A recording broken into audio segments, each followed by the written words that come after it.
नमस्कार मित्रों, target the study point में आपका स्वागत है। हम आशा करते हैं आप लोग बेहतर होंगे और आपकी तैयारी अच्छी चल रही होगी। मित्रों, आज विधानसभा की द्वारा आयोजित की जाने वाली एआरओ परीक्षा का आयोजन किया गया था। इस परीक्षा के पेपर को आज हम देखेंगे कि इसमें कौन कौन से प्रश्न पूछे गए। तो चलिए हम देखते हैं। पहला क्वेश्चन, दिल्ली सल्तनत के शासक के रूप में रजिया सुल्तान का उत्तराधिकारी कौन बना? तो हम जानते हैं रजिया सुल्तान का उत्तराधिकारी कौन बना? बहराम शाह बना। कब बना था? 1240 में। 1240 से 1242 तक था। आइए अगला क्वेश्चन देखते हैं। निम्नलिखित में से किसमें रेलवे मार्ग की कुल लंबाई सर्वाधिक है? तो यूपी में जो है रेलवे मार्ग की सर्वाधिक लंबाई पाई जाती है। अगला क्वेश्चन देखते हैं। हरिदास जयंती प्रतिवर्ष कहाँ मनाई जाती है? तो वृंदावन में मनाई जाती है। बरसाना होली भी पूछता है कि कहाँ मनाई जाती है, तो भी वृंदावन में मनाई जाती है। अगला क्वेश्चन हम देखेंगे। 2018-19 के अनुसार निर्यातों में भारतीय राज्यों में उत्तर प्रदेश का क्या स्थान रहा? तो यूपी का कौन सा स्थान रहा? छठा स्थान। अगला क्वेश्चन देखिए। राष्ट्रपति शासन लागू किया जा सकता है भारतीय संविधान के अनुच्छेद 356 के अंतर्गत। अनुच्छेद 356 में बताया गया है कि यदि राज्य का शासन संविधान के अनुसार नहीं चलाया जाता है तो राज्यपाल राष्ट्रपति से राष्ट्रपति शासन की सिफारिश कर सकता है। अगला क्वेश्चन देखते हैं। एक निश्चित कूट भाषा में कैंड्योर को ये लिखा गया है, तो उसी कूट भाषा में इसको क्या लिखा जाएगा? तो यहाँ हम देखते हैं कि बीच वाला अपने जगह पे है, बाकी तीन स्टार्टिंग के और लास्ट के तीन को मतलब विपरीत क्रम में लिख दिया गया है। CAN था तो उसको NAC कर दिया गया। उसी तरह से ABR है तो उसको हम क्या लिखेंगे? RBA लिखेंगे। तो RBA किस में है? विकल्प A में है। हमारा ऑप्शन A सही हो जाएगा। अगला क्वेश्चन हम देखते हैं। भूपर्पटी में सर्वाधिक बहुलता में उपस्थित तत्व क्या है? तो क्या है? ऑक्सीजन। इसका ट्रिक होता है OCA। ऑक्सीजन है, सिलिकॉन है, एल्युमिनियम है। अगला क्वेश्चन देखते हैं। प्रमुख गरीबी निवारण पहल जीविका से संबंधित पहलू कौन सा है? तो आजीविका प्रोत्साहन है। भारतीय स्वतंत्रता के समय इंडियन नेशनल कांग्रेस का अध्यक्ष कौन था? तो हम लोग जानते हैं कि JB कृपलानी जी थी। 1940 ईस्वी में डॉक्टर राजेंद्र प्रसाद थे 39-40 में, और 1940 से 46 तक मौलाना अबुल कलाम आज़ाद थे। 46 में JB कृपलानी हुए और ये लास्ट तक थे। आइए अगला क्वेश्चन देखते हैं। निम्नलिखित देशों में से किसे भारत से INS सिंधुवरी मिला? तो हम जानते हैं कौन सा है? म्यांमार। अगला क्वेश्चन देखते हैं। निम्नलिखित में से किस शहर में गृह मंत्रालय ने भारत की पहली साइबर अपराध निरोधक इकाई आश्वस्त की शुरुआत की? ये कौन सा शहर है? गांधीनगर, गुजरात। अगला क्वेश्चन देखते हैं। स्टील की मिश्र धातु का उपयोग ऑटोमोबाइल के पार्ट्स जैसे एक्सल व बॉल बियरिंग बनाने में किया जाता है। वह कौन सी धातु है? स्टेनलेस स्टील है। स्टेनलेस स्टील किससे मिलकर बनी होती है? नीला, क्रोमियम, निकिल और लोहा से। अगला क्वेश्चन देखिए। उच्चतम न्यायालय के न्यायाधीश की सेवानिवृत्ति आयु क्या है? तो हम जानते हैं उच्चतम न्यायालय में 65 वर्ष है और उच्च न्यायालय में 62 वर्ष। अगला क्वेश्चन। निम्न में से किस वर्ष में परंपरागत कृषि विकास योजना PKVY को शुरू किया गया था?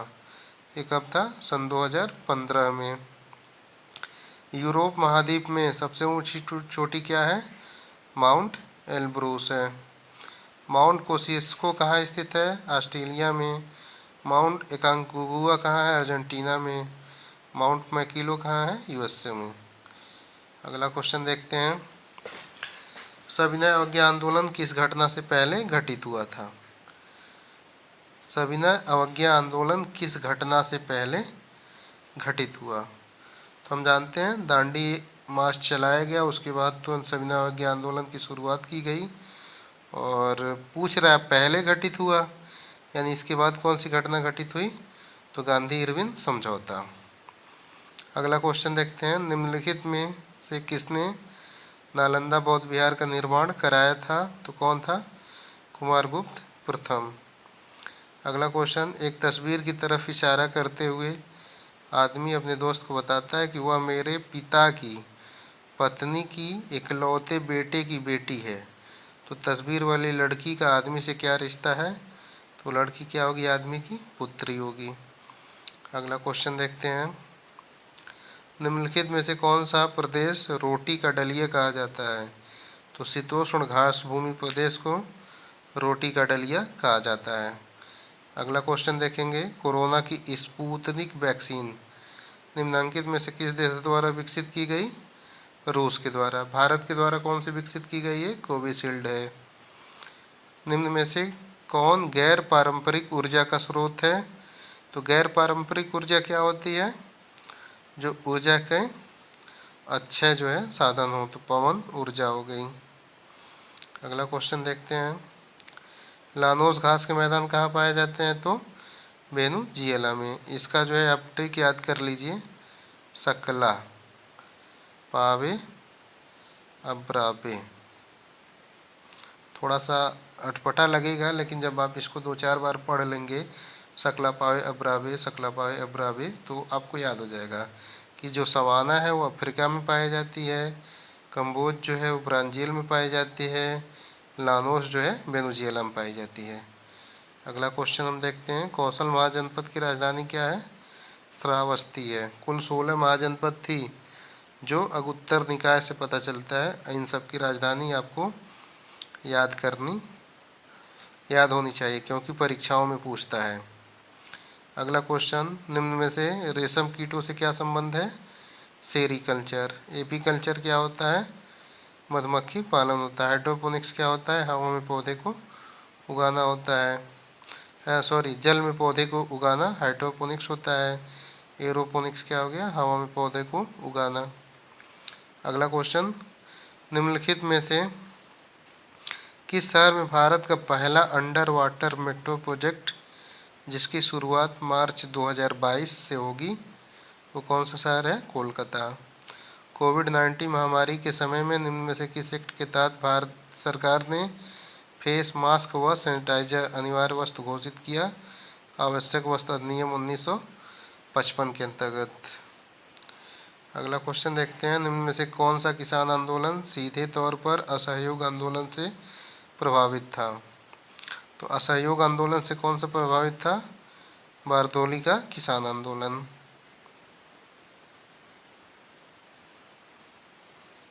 अगला क्वेश्चन देखिए, धारावी मलिन बस्ती कहाँ स्थित है?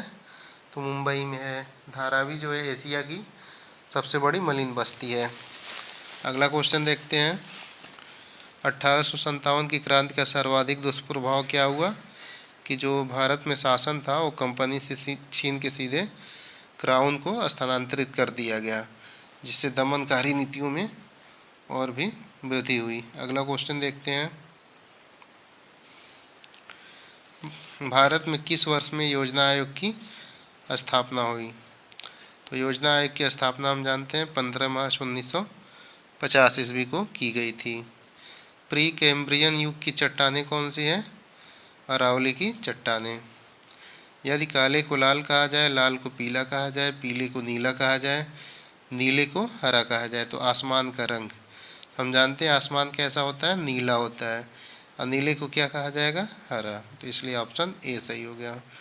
अगला क्वेश्चन हम देखते हैं, निम्नलिखित में से कौन सा भारत का सबसे बड़ा कोयला क्षेत्र है? तो झरिया। झरिया कहाँ स्थित है? झारखंड में स्थित है।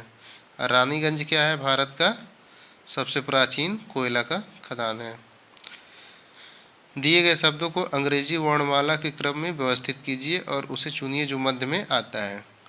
तो देखिए मध्य में कौन सा आएगा, थर्ड वाला। तो हम सबसे पहले इसमें देखते हैं, यस हो, इसमें एस एच है, ये पहले आ जाएगा, वन हो गया, एस एच।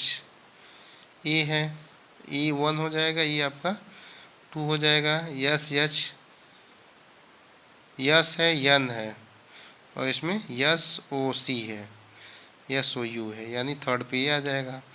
तो बीच में कौन आएगा हमारा, नहीं थर्ड पे ये आएगा, तो इसलिए ऑप्शन हमारा कौन सा सही हो जाएगा, सी वाला, क्योंकि मध्य वाला पूछा है तो जो थर्ड पे आएगा वही मध्य में आएगा। अगला क्वेश्चन देखते हैं, निम्नलिखित में से किस राजवंश ने वैष्णव धर्म को संरक्षण प्रदान किया था। तो वैष्णव धर्म को संरक्षण किसने प्रदान किया था, गुप्त वंश ने। गुप्त वंश का जो चिन्ह था वो गरुड़ था। अगला क्वेश्चन देखते हैं, यूनिसेफ द्वारा बच्चों के अधिकार समर्थक अभिवक्ता के रूप में अभिवक्ता के रूप में किस बॉलीवुड सेलिब्रिटी को नियुक्त किया है। ये कौन है, आयुष्मान खुराना है। इनमें से कौन सही सुमेलित नहीं है, तो विटामिन ए रतौंधी सही होता है, विटामिन B12 वेरी वेरी सही होता है, विटामिन के खून का थक्का जमने में बढ़ा हुआ समय, और विटामिन ई क्या होती है, मांसपेशियां कमजोरी, ये सही सुमेलित नहीं है। निम्नलिखित राज्यों में से कौन सा एक राज्य पंचायती राज स्थापित करने वाला प्रथम राज्य था, तो राजस्थान था। 73वां संविधान संशोधन को लागू करने वाला पहला राज्य कौन था, MP था। अगला क्वेश्चन देखते हैं, सिंधु घाटी सभ्यता निम्नलिखित स्थलों में से कौन सा एक स्थल गुजरात में है। तो हम जानते हैं लोथल जो है भोगवा नदी पे स्थित है गुजरात में। इंडियन नेशनल कांग्रेस ने किस अधिवेशन में पूर्ण स्वराज का प्रस्ताव अंगीकार किया, तो लाहौर अधिवेशन 1929। अगला क्वेश्चन हम देखते हैं, भारत में कंजल आर्द्रभूमि क्षेत्र कहाँ स्थित है, पंजाब में। भारत में कुल कितने आर्द्रभूमि क्षेत्र हैं, तो 42 है। निम्नलिखित में से कौन सा देश भारत का लघु रूप कहा जाता है, तो मॉरिशस को कहा जाता है। निम्न में से किस वर्ग के वरिष्ठ नागरिकों के लिए केंद्र सरकार द्वारा राष्ट्रीय वयोश्री योजना प्रारंभ की गई, तो जो BPL धारक सीनियर सिटीजन हैं उनके लिए राष्ट्रीय वयोश्री योजना प्रारंभ की गई। अगला क्वेश्चन देखते हैं, नागार्जुन स्तूप का निर्माण किस युग में हुआ था, तो नागार्जुन स्तूप का निर्माण गुप्त युग में हुआ था। इसकी खोज 1926 ईस्वी में की गई थी, और इसके जो खोजकर्ता थे वो लांग हस्ट थे। नागार्जुन स्तूप का निर्माण गुप्त युग में हुआ, इसकी खोज 1926 ईस्वी में किया गया। किसके द्वारा किया गया, लांग हस्ट के द्वारा। नीति आयोग ने शिक्षा और स्वास्थ्य क्षेत्र में रूपांतरण हेतु राज्य सरकारों के साथ कौन सी योजना शुरू की है, तो साथ प्रोग्राम नीति आयोग द्वारा शुरू किया गया। प्लांट टिश्यू कल्चर पादप उत्तक संवर्धन के पिता किसे कहा जाता है, हेम्बरलैंड को। अगला क्वेश्चन देखते हैं, प्रत्यावर्ती धारा को दिष्ट धारा में परिवर्तित करने वाला युक्ति क्या होता है, रेक्टिफायर यानी दिष्टकारी है। AC को DC में कन्वर्ट कौन करता है, रेक्टिफायर करता है। शुंग राजवंश का अंतिम शासक कौन था, देवभूति था। शुंग वंश का संस्थापक कौन था, पुष्यमुत्र शुंग थे। पुष्यमुत्र शुंग कौन था, मौर्य वंश का सेनापति था, जो मौर्य वंश के अंतिम शासक वीरदत्त की हत्या करके शासक बना था। और पतंजलि जो है शुंग वंश के पुरोहित थे। पतंजलि द्वारा महाभाष्य लिखा गया तथा वे योग दर्शन के प्रवर्तक थे। अगला क्वेश्चन देखिए, इसमें हमें बताना है कि दी गई आकृति का दर्पण प्रतिबिंब ज्ञात कीजिए। इसका देखिए दर्पण प्रतिबिंब कौन सा बनेगा, विकल्प C बनेगा। प्रश्न चिन्ह को प्रतिस्थापित कीजिए तथा दी गई आकृति श्रेणी को पूर्ण कीजिए। तो यहाँ देखिए, यहाँ है तो ये 90 डिग्री घूम रहा है क्लॉकवाइज, यहाँ से 90 डिग्री इसको हम क्लॉकवाइज घुमाएंगे तो ये नीचे आ जाएगा। और ये क्या है 45 डिग्री एंटी क्लॉकवाइज घूम रहा है, यहाँ पे आया है तो इसको हम एंटी क्लॉकवाइज घुमाएंगे तो यहाँ आ जाएगा। इस तरह से हमारा ऑप्शन सी सही हो जाएगा। अगला क्वेश्चन देखिए, यहाँ से सेक्शन बी हिंदी का आ जाता है। इसमें 50 क्वेश्चन हिंदी से पूछा गया था और 50 क्वेश्चन सामान्य ज्ञान से पूछा गया था। तो आइए देखते हैं, निम्नलिखित में से कौन सा वाक्य अशुद्ध है। पिताजी ने मुझसे कहा, सही है। मीरा एक प्रसिद्ध कवि थी। मीरा महिला है तो कवि नहीं कवयित्री होता है, तो ये ऑप्शन अशुद्ध वाक्य है, यानी ये सही हो जाएगा। निम्नलिखित में से अतिवृष्टि शब्द का विलोम क्या होता है, अनावृष्टि होता है। सृष्टि का विलोम क्या होता है, प्रलय होता है। उपजाऊ का ऊसर होता है। दृष्टि का अदृष्टि हो जाएगा। निम्नलिखित में से शुद्ध वाक्य कौन सा है, कितना गठित शरीर है। गठित नहीं होता, गठीला होता है, ये आपका गलत हो गया। राजा दशरथ के 4 पुत्र और 1 पुत्री थे, ये भी गलत हो गया, क्योंकि राजा दशरथ की 1 पुत्री और 4 पुत्र थे। इस तरह से ये होता तो सही होता। टेलीफोन का आविष्कार किसने किया, ये हमारा सही है। मैंने गुरु जी के दर्शन किए। दर्शन हमेशा बहुवचन में उपयोग होता है।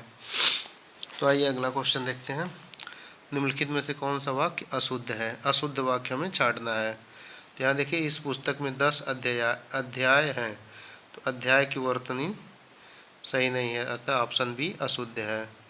तरुण शब्द का विलोम क्या होता है, तरुण मीन्स नौजवान होता है, तो उसका विलोम वृद्ध हो जाएगा। अगला क्वेश्चन हम देखते हैं, निम्नलिखित में से वर्तनी की दृष्टि से शुद्ध शब्द क्या है, तो शुद्ध होगा परिमार्जित। परिषद में आपको थोड़ा कन्फ्यूजन होगा, लेकिन परिषद में द पे हलंत होता है, अतः इसमें शुद्ध शब्द कौन सा हो गया, परिमार्जित।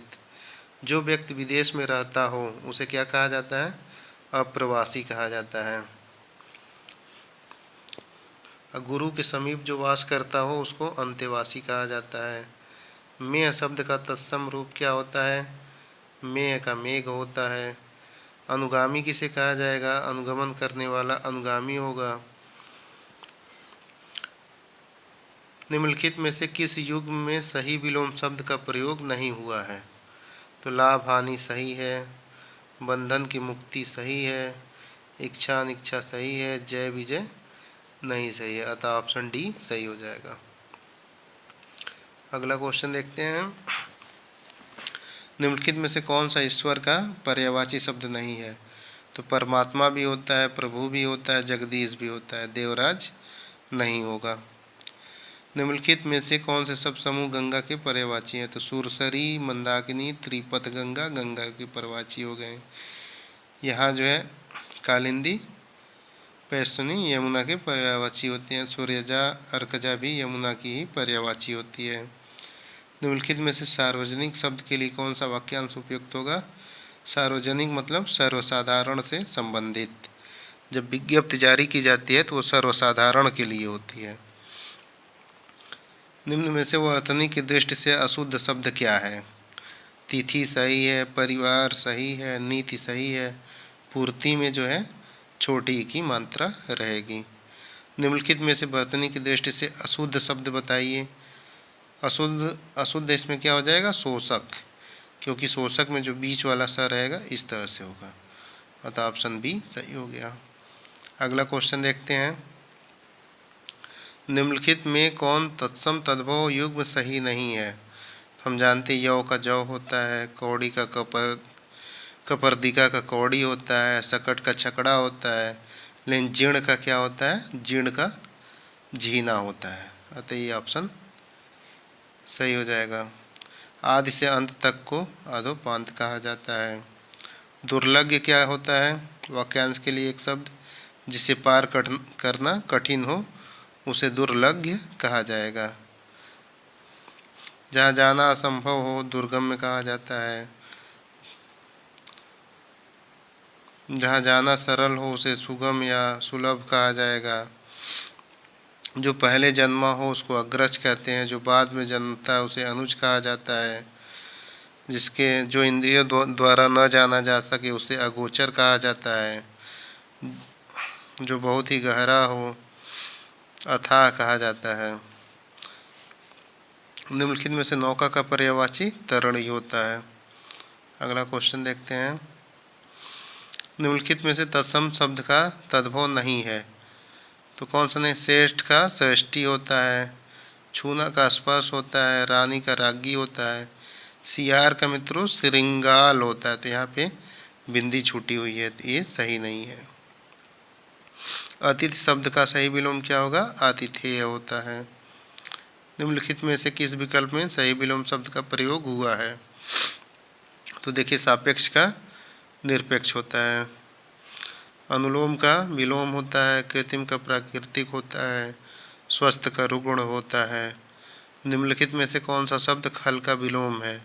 तो खल माने दुष्ट होता है, तो दुष्ट का विलोम सज्जन होता है। विशेषण की दृष्टि से निम्नलिखित में से कौन सा वाक्य अशुद्ध है? इस वर्ष अधिक वर्षा के कारण फसल नष्ट हो गई, तो ये तो सही है। भगवान बुरे लोगों को बुरी कुदृष्टि, अब यहाँ देखिए बुरी भी है और कुदृष्टि भी है, तो यहाँ पे विशेषण संबंधी अशुद्धि है, अतः ऑप्शन बी जो है अशुद्ध है। अगला क्वेश्चन देखते हैं। निम्नलिखित में से वर्तनी की दृष्टि से शुद्ध शब्द कौन सा है? तो शुद्ध शब्द कौन सा है? समर्पण है। समीक्षा में बड़ी की मात्रा होती है, सांसारिक नहीं सांसारिक होता है, सम्मान में आधा म होता है। कटी और सोड़ी शब्द निम्नलिखित में से किस अंग के पर्यायवाची हैं? तो कमर के पर्यायवाची होते हैं कटी और श्रोणी। कौन सा विलोम युग्म सही नहीं है? तो देखिए कौन सा सही नहीं है। तामसिक का सात्विक होता है, तरल का ठोस होता है, जंगम का स्थावर होता है, लेकिन दीवा का रात्रि होता है, अतः ऑप्शन ए सही नहीं है। निम्न वाक्यांश के लिए सही शब्द नहीं लिखा गया है। जो शब्दों में व्यक्त न किया जा सके अनिर्वचनीय होता है, ये सही है। जिसके प्रति गहरा लगाव हो विरक्त नहीं होता है। जो क्षमा करने योग्य हो क्षम्य हो गया, जिसे रोका न गया हो अनिरुद्ध हो गया।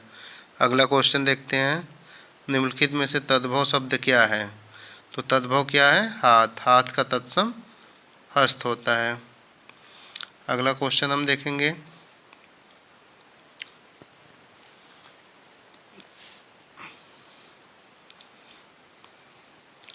निम्नलिखित में कौन सा तद्भव तत्सम युग्म अनुपयुक्त है? तो आइए देखते हैं। रस्सी का रज्जु होता है, सही है। तिनका का तीर्ण होता है, सही है। पीठ का पृष्ठ होता है, सही है। लेकिन दिया सलाई का माचिस नहीं होता, तो ऑप्शन बी हो गया। पत्थर का पर्यायवाची नहीं है, तो प्रस्तर भी पत्थर का पर्यायवाची होती है, पाहन भी होता है, पाषाण भी होता है, लेकिन पर्ण नहीं होता है, अतः ऑप्शन सी सही हो गया। वरदान शब्द का विलोम अभिशाप होता है। सदाचार का कदाचार, नूतन के पुरातन, साकार के निराकार। निम्नलिखित में से कौन सा शब्द प्रकाश का पर्याय नहीं है?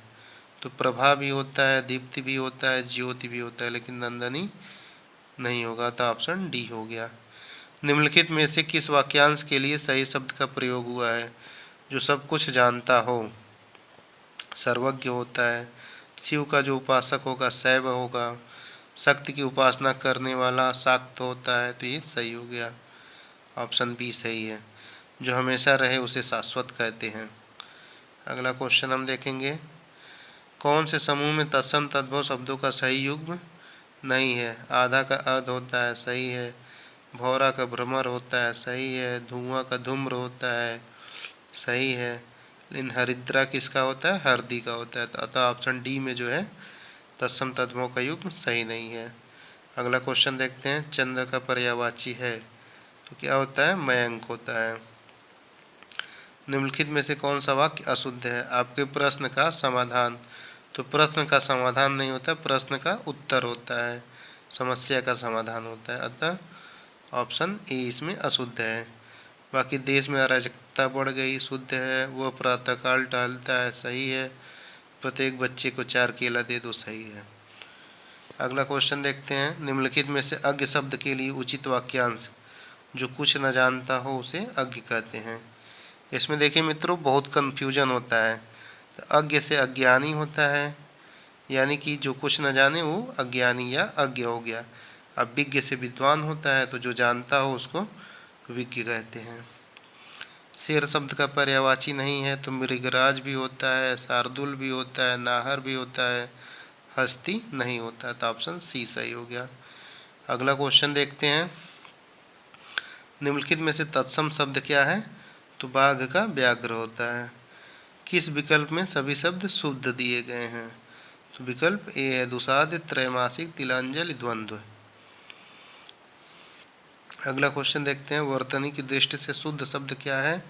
तो आगामी होता है। आशीर्वाद होता है, ये भी गलत हो गया। अंत्याक्षरी होता है, तो ये भी गलत हो गया। आहार होता है, ये भी गलत हो गया। अगला क्वेश्चन देखते हैं। निम्नलिखित में से कौन शब्द बिजली का पर्याय नहीं है? तो बिजली का तंडित भी होता है, चपला भी होता है, सौदामिनी भी होता है, लेकिन श्लाघा नहीं होता है। श्लाघा मतलब आलोचना करना, बुराई करना। कदली शब्द किसका तद्भव रूप? कदली शब्द का तद्भव रूप क्या होगा? तो केला होता है। अगला क्वेश्चन हम देखेंगे। निम्नलिखित में व्यष्टि शब्द का विलोम व्यष्टि का समष्टि होता है। निम्नलिखित में से तत्सम शब्द का चयन करें। तो उलाहना का उपलम्ब होता है, भौरा का भ्रमर होता है, आंवला का आमलक होता है, सुई का सूचिका होता है। गृह शब्द का पर्यायवाची भवन भी होता है, आलय भी होता है, निलय निकेतन होता है, लेकिन भद्रा नहीं होता। तो ऑप्शन बी सही हो गया। निम्नलिखित में से किस समूह में सही विलोम शब्द नहीं प्रयोग हुआ है? तो यश का अपयश होता है, सही है। मूढ़ का ज्ञानी होता है, सही है। लौकिक का अलौकिक होता है, सही है। लेकिन निर्माण का रचना नहीं होता है, निर्माण का विलोम विध्वंस होता है। भौरा का तत्सम शब्द भ्रमर होता है। तो मित्रों, ये जो है कि कुल मिला के आपके 100 क्वेश्चन थे विधानसभा ARO की परीक्षा में, और पेपर मिला जुला के मतलब मीडियम था, एवरेज। और इसमें जो है सीटें काफ़ी कम है, इसलिए कट ऑफ थोड़ा ज़्यादा जाएगा। तो जिसका भी अगर सामान्य कैटेगरी में है 85 से 90 के बीच में जिसका सही है, वो मुख्य परीक्षा की तैयारी में लग जाएं। और OBC में भी जिनका 83 से 87 के बीच में सही है, वो मुख्य परीक्षा के लिए लग जाएं। तथा SC कैटेगरी में जिनका 75 से 80 के बीच में है, वो लोग मुख्य परीक्षा की तैयारी आरंभ कर दें। मित्रों, ये पेपर थोड़ा आसान होता है, सीटें कम होती है, इसलिए इसमें कट ऑफ थोड़ा ज़्यादा जाता है। तो इस पेपर को आप लोग बार बार देखिए और इसी के हिसाब से आप मेंस की तैयारी करिए। बिल्कुल मेंस के प्रश्नों का भी यही स्तर होता है, और उसमें 200 क्वेश्चन आएंगे, 140 क्वेश्चन सामान्य ज्ञान से और 60 क्वेश्चन हिंदी से। ठीक है मित्रों, हमारे द्वारा दी गई जानकारी अगर अच्छी लगती है तो आप चैनल को सब्सक्राइब करें तथा पोस्ट को लाइक व शेयर करें, ताकि ये अधिक से अधिक लोगों के पास पहुंच सके।